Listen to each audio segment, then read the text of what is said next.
Okay, so we're going to cut all 4 circles and rings that way. Our last video ended with us cutting 1. We're going to cut all 4 circles and rings out of the paper from each corner. And now we're going to reconstruct. And I have a couple of options here. Of course, you can do it however you like.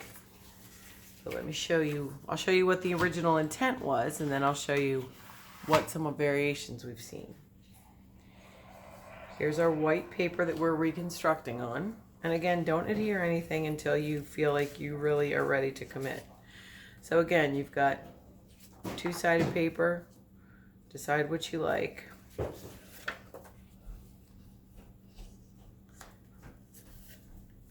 Maybe you want them all one side, all to show with that solid background or that more tonal background. Then you can add the rings square on like that. It gives it a little extra kick border.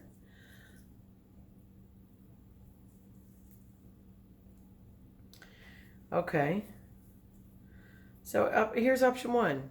You have all the same backgrounds, the contrasting rings, and you're done. All right, well, let's say you wanted to amp it up a notch. You want to put pictures in there, so you have options for pictures. You can cut circles. You can cut pictures from circles, maybe using the smaller circle with the blade to put your pictures in. Or if you find you tend to take pictures more oblong or square, you can add squares of mat. I just got white paper. These are 3 3/4 inch white mats. You could do 4. And I've just put little 3.5 inch square pictures in them.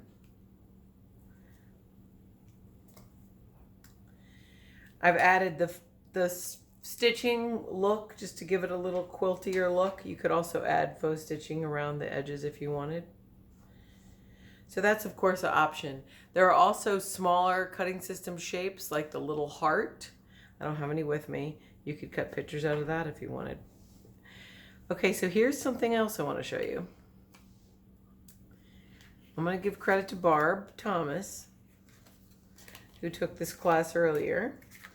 And what she came up with was, I believe she put the more decorative sides up. Okay, so my paper is directional. So with my ferns, I feel like I want to put them pointing up, if that's where we're going. I don't know. Those ferns are sort of all over the place. Maybe there's no direction. So what Barb did was, and I'm going to try and just loosely do it, she put the rings in the alternate spots. And you can play with this to see how they intersect and how you want to do it. But that's a very nice effect also. Now, of course, these smaller rings for adhesive, you're going to want to use the repositional.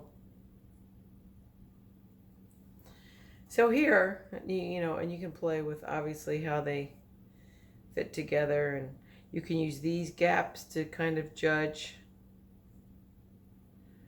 You can play with that.